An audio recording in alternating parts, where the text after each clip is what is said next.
할렐루야. 하나님 말씀 보시겠습니다. 출애굽기 8장 1절. 여호와께서 모세에게 이르시되 너는 바로에게 가서 그에게 이르기를 여호와의 말씀에 내 백성을 보내라. 그들이 나를 섬길 것이니라. 할렐루야. 우리가 사용하는 전도지 중에 예수천국 불신지옥이라고 하는 이 전도지가 있는데, 이 전도지에 보면은 히로시마 원자폭탄 사건에 대해서 소개를 하고 있어요. 그 히로시마 원자폭탄 사건은 미국은 사전에 일본에 경고문을 배포했습니다. 경고문. 1945년 8월 6일이 되면은 원자폭탄이 투하될 테니 50km 밖으로 피난을 가시오. 하루아침에 원자폭탄을 때린 것이 아니고 경고문을 통해서 미리 일본에다가 전단지를 살포한 거예요.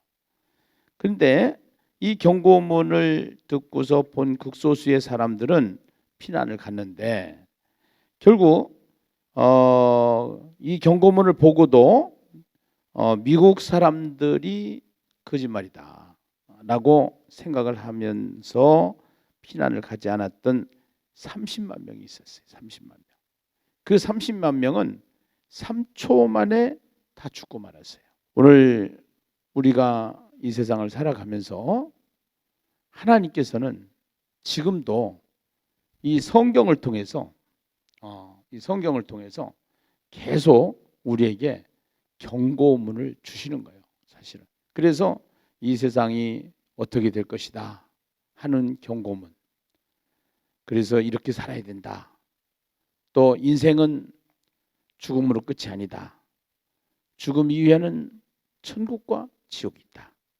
그래서 이 땅에 사는 동안 예수를 믿어야지, 예수를 믿지 않으면 큰일 난다. 그래서 믿음이 중요하다. 미국에서 전단지를 살포했을 때 신날이 되면은 1945년 8월 6일이 되면은 원자폭탄이 투하될 것이다. 이 경고문을 보고 50km 밖으로 피난을 가시오 이렇게 했는데, 결국은 이 히로시마 원자폭탄 사건과 또 그 쓰나미를 통해서 원전이 무너지면서 일본이라는 나라가 굉장히 어렵다고 그래요. 상당히 그 문제 때문에 고통을 당하고 있다고 내가 얘기를 들었는데, 미국도 일본이라는 나라에 경고문을 살포하고 전단지를 살포하고 미리 예고하고 원자폭탄이 떨어진 것 마냥 하나님께서도 이 세상에 하나님이 쓰시는 방법 중에 심판을 하기 위해서 재앙을 통하여 하나님께서 하나님이 원하고 뜻하고 계획한 일들을 이루기 위해서 인간들이 말을 안 들으니까, 그래가지고 이 재앙을 통해서 하나님의 뜻을 펼쳐가는 것을 우리는 성경을 통해서 보게 돼요. 그래서 오늘 이스라엘 백성들이 애굽에서 종살이를 하는데, 그 종살이를 하는 가정 속에 그것도 전부 다 우리가 성경을 통해서 보면은 창세기 15장에 아브라함에게 앞으로 이 세상이 어떻게 될 것이다라는 사실을 말해주는 거죠. 너희 후손이 앞으로 애굽에서 종살이를 하게 되고 그 이방에서 종살이하다가 4대 만에 돌아오게 될 것이다. 딱 4대가 되니까 그 430년 동안 시간까지 말해줘요. 400여 년 이렇게 했어요. 430년 동안 종살이를 하던 이스라엘 백성들, 하나님의 시간표 속에서 하나님이 그들을 구원해내셔야 되는데, 건져내셔야 되는데, 결국은 바로라고 하는 이집트의 왕이 이집트의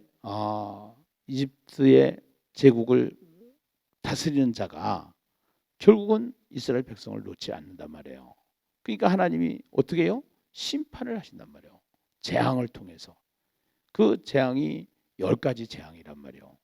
그래서 어저께 우리가 말씀을 통해서 우리가 깨달은 것이 뭐냐면은, 이 심판을 통해서, 재앙을 통해서 하나님께서 깨닫게 하시는데, 미국에서 히로시마에 원자폭탄을 때린 사건은 한국의 입장에서는 굉장히 기쁜 소식이지만 일본 입장에서는 비극이란 말이에요.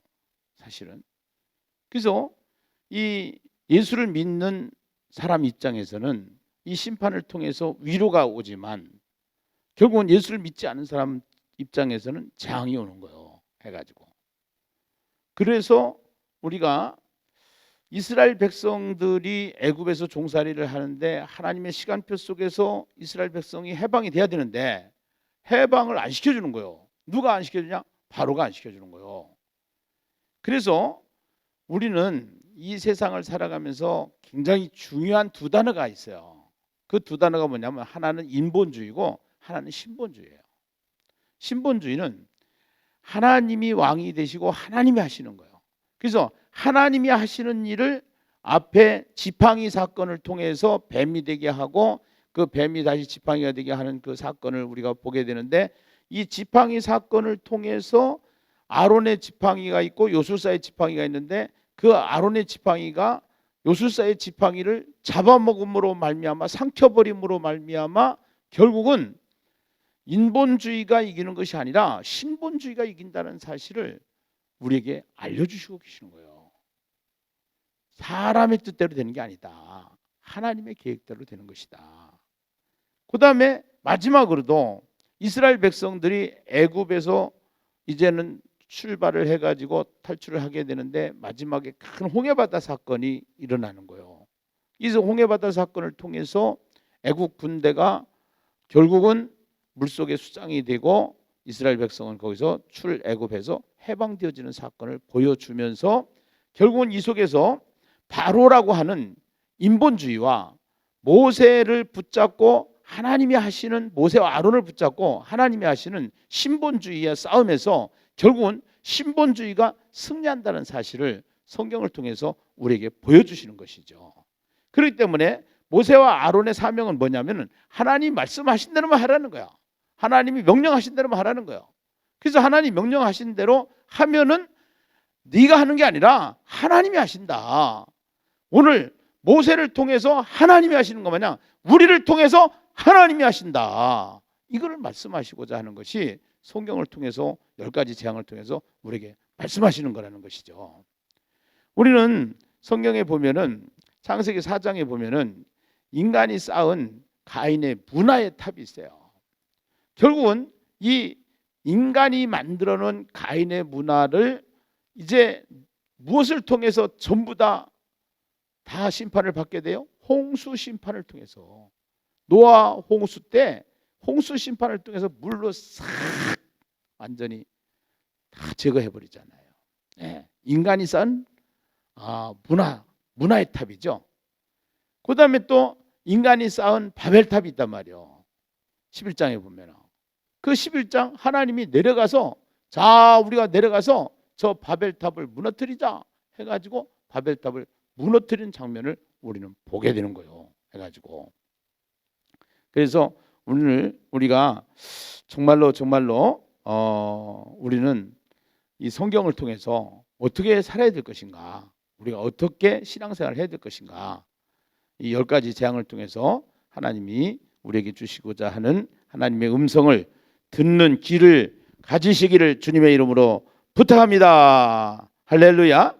오늘 포커스를 항상 중요시하게 생각을 해야 돼요. 이 하야통삼을 하게 되면은 우리 하야통삼이라는 것은 뭐냐면은 하나님의 말씀이 내 마음에 새겨지는 거예요.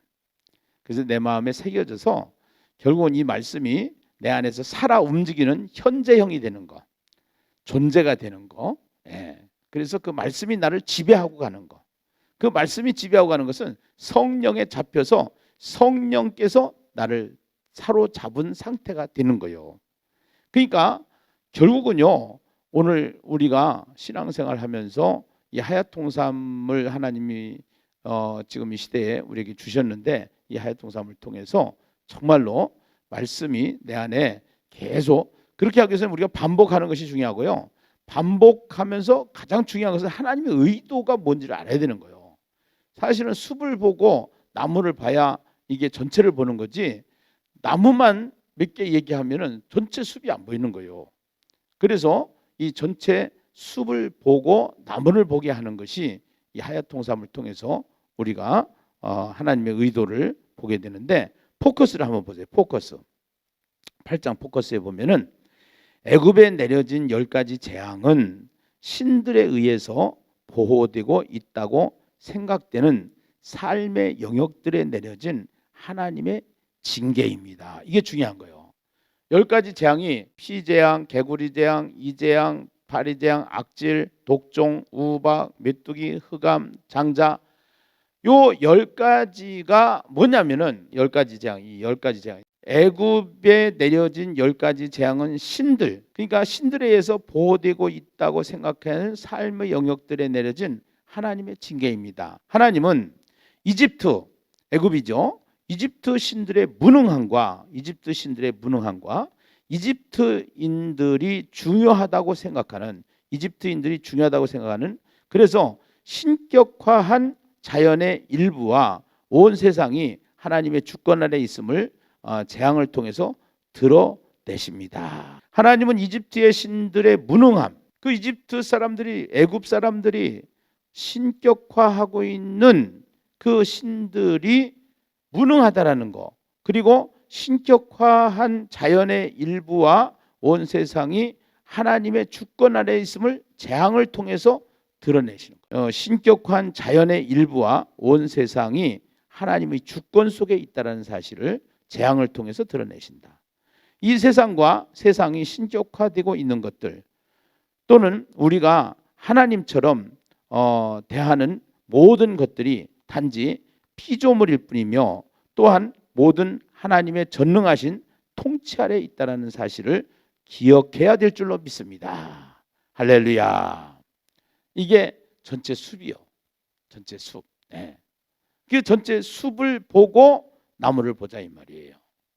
그래서 이 10가지 재앙 중에 7장에 보면은 자, 우리 7장 한번 보실까요? 14절에 물이 피로 변하는 첫 번째 재앙이 시작이 돼요. 이 재앙 때마다 하나님께서 바로의 마음을 완강하여라는 단어를 사용하셨는데요. 이 완강하다라고 하는 카페트, 이 타동사가 아니고 자동사다. 여기다 써놓으시면 좋겠어요. 타동사가 아니고 자동사다. 하나님께서 그의 마음을 완강하게 한 것이 아니라 본래 인간이 선악과를 따먹고 죄지은 상태에서 마음이 완악한 상태, 하나님을 떠난 상실한 마음의 상태, 바로의 마음이 완강하여 백성 보내기를 거절하는도다. 이것이 계속 나옵니다. 10가지 재앙을 통해서. 그러면서 17절에 보니까 여호와가 이같이 이르노니 네가 이로 말미암아 나를 여호와인 줄 알리라. 여기 줄치세요. 여호와가 이같이 이르노니 네가 이로 말미암아 나를 여호와인 줄로 알리라. 하나님께서 의도는 뭐냐면은 하나님이 하나님 되심을 보여주는 겁니다. 나는 야훼니라. I will. 우리 6장에서 그 하나님의 마음을 봤잖아요.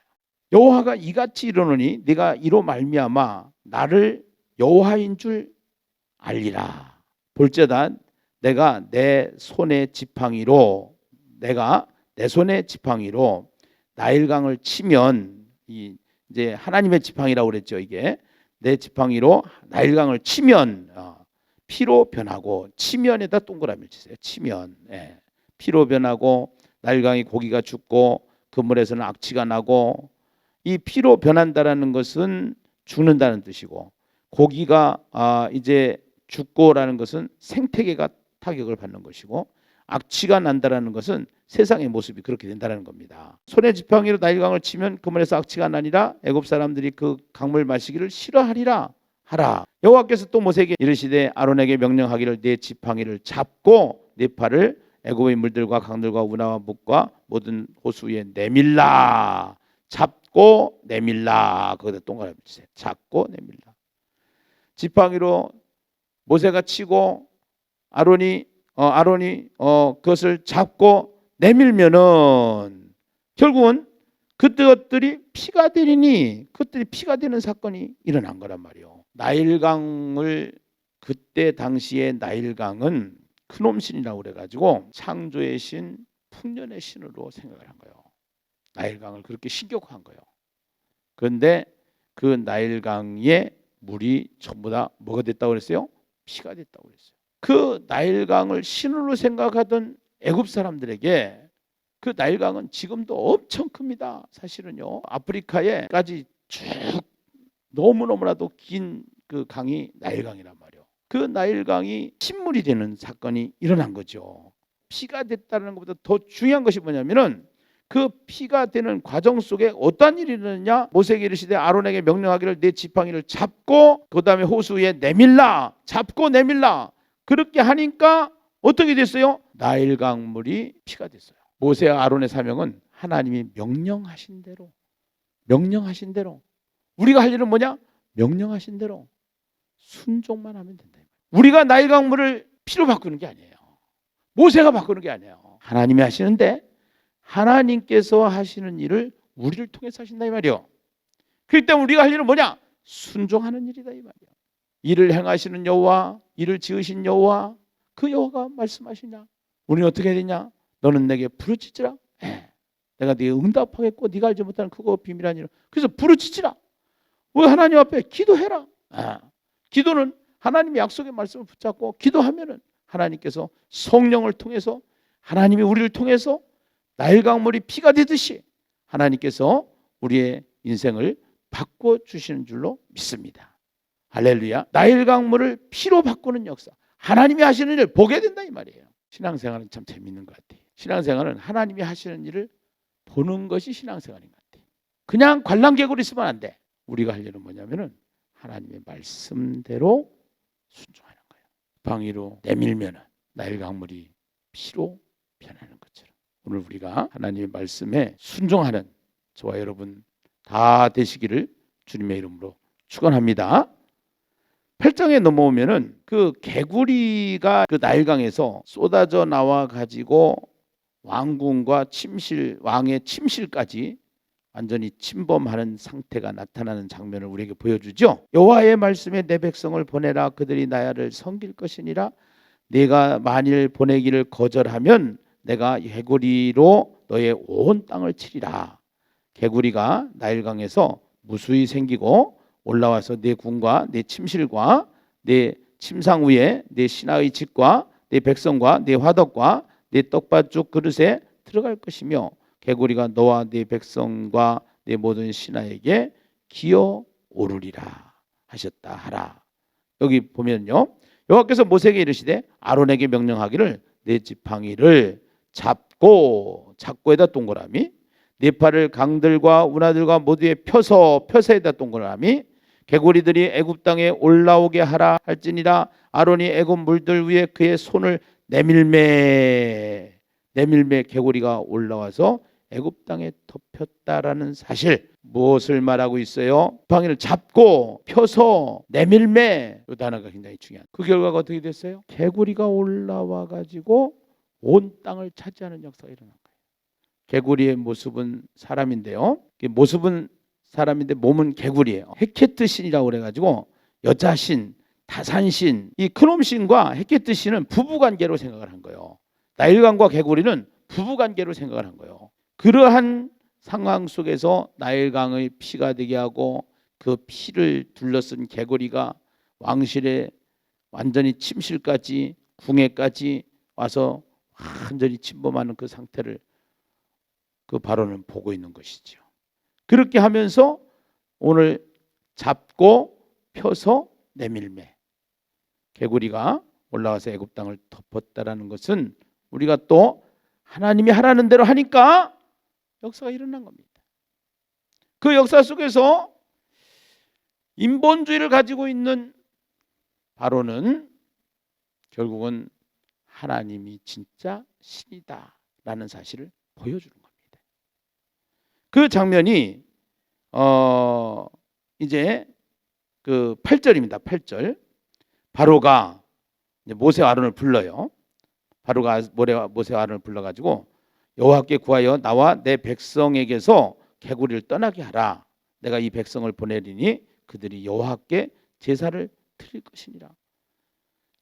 하나님을 알지도 못한다고 그랬던 바로가 이제는 여호와라는 단어를 써요. 그러면서 이제 그러면은 언제 이제 모세가 바로에게 이렇게 얘기합니다. 내가 왕과 왕의 신하와 왕의 백성을 위하여 이 개구리를 왕과 왕궁에서 끊어 나일강에만 있도록 언제 간구하는 것이 좋겠는지 내게 분부하십시오. 그러니까 그가 이르되 내일 해라. 모세가 이르되 왕의 말씀대로 하여 왕에게 우리 하나님 여호와와 같은 이가 없는 줄을 알게 하리니 개구리가 왕과 왕궁과 왕의 신하와 왕의 백성을 떠나서 나일강에만 있으리라 하고 모세와 아론이 바로를 떠나 나가서 바로에게 내리신 개구리에 대하여 모세가 여호와께 간구하며 이제 여호와께 간구했어요. 여호와께서 모세의 말대로 하시니 개구리가 집과 마당과 밭에서부터 나와서 죽었어요. 사람들이 모아 무더기로 싸우니 땅에서 악취가 났습니다. 그러나 여기 그러나 세모치세요. 그러나 바로가 숨을 쉴 수 있게 됨을 보았을 때에 그의 마음을 완강하게 하여, 또 여기 완강하게 하여 나오죠. 완강하게 하여 그들의 말을 듣지 아니하였으니 여호와께서 말씀하신 것과 같더라.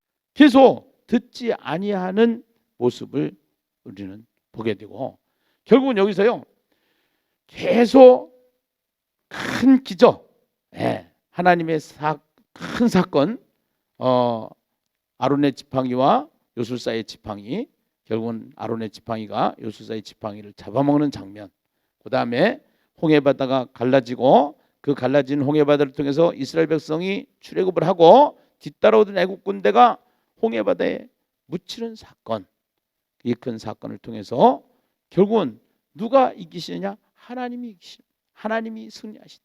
이거를 10가지 재앙을 통해서 계속적으로 말씀하시는데 인간은 하나님의 승리를, 하나님이 신이심을 선언하고 항복을 해야 되는데 안 하는 인간의 모습, 사탄의 모습, 세상의 모습을 우리에게 보여주시는 거예요. 이것은 결국은 하나님은 하시고 마시는 하나님이신데 여러분 요한계시록을 한번 보세요. 요한계시록에 보시면은 이 세상은 어떻게 끝나느냐? 19장 14절부터 하늘에 있는 군대들이 희고 깨끗한 세마포 옷을 입고 백마를 타고 그를 따르더라. 그의 입에서 예리한 검이 나오니 그것으로 만국을 치겠고 친히 그들을 철장으로 다스리며 또 친히 하나님 곧 전능하신 이의 맹렬한 진노의 포도주 틀을 밟겠고 그 옷과 그 다리에 이름을 쓴 것이 있으니 만왕의 왕이요 만주의 주라 하였더라. 결국은 이 큰 성 바벨론이 무너지고 결국은 주님이 재림하시는 날 결국은 이 세상은 없어지고 새 하늘과 새 땅이 만들어지는 역사가 일어나게 되는데 결국은 이 세상 계속 하나님을 대적하고 교회를 핍박하고 짐승의 세력들이 나타나지만 결국은 누가 이기느냐? 예수 그리스도가 승리하셨고 예수 그리스도가 다 이겼다라고 말씀하신, 십자가에서 다 이루었다라고 말씀하신 것처럼 승리된 싸움을 살아가는 것이 우리의 삶이다라는 거예요. 그러니까 우리는 어떻게 하면 되냐? 하나님이 하시는 일을 보기만 하면 됩니다. 우리가 할 일은 뭐냐? 말씀대로 순종하는 일이다. 그 말씀대로 순종하는 것 중에 가장 큰 명령이 뭐냐? 가장 큰 명령이 구약에서는 문화명령, 이 세상을 정복하고 다스리라는 거. 신약에서는 전도명령, 하늘과 땅의 모든 권세를 내게 주셨으니 너희는 가서 모든 족속을 제자를 삼으라는 거. 그래서 이 땅에 뭐를 세웠어요? 교회를 통해서 우리가 할 일은 뭐예요? 영혼 구원, 세상 구원. 할렐루야. 제가 존경하는 목사님 한 분이 계시는데 대구의 서문교회를 담임하시고 원로 목사님으로 계신 이성원 목사님인데 며칠 전에 돌아가셨어요. 그 후배들에게 내가 은퇴를 하고 나서 50년 목회를 하고 나서 후회되는 것 3가지 이래가지고 그 3가지 중에 그분이 이런 것들을 말씀하셨어요. 내가 그동안에 양육해놓은 성도들이 야 너무 약하다. 이것이 후회가 된다라는 거예요.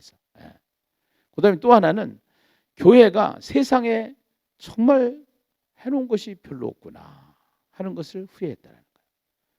그 다음에 3번째가 중요한데 성경의 인물들을 보면은 다 하나님께 미쳐서 일을 했는데 내가 미치지 못했구나.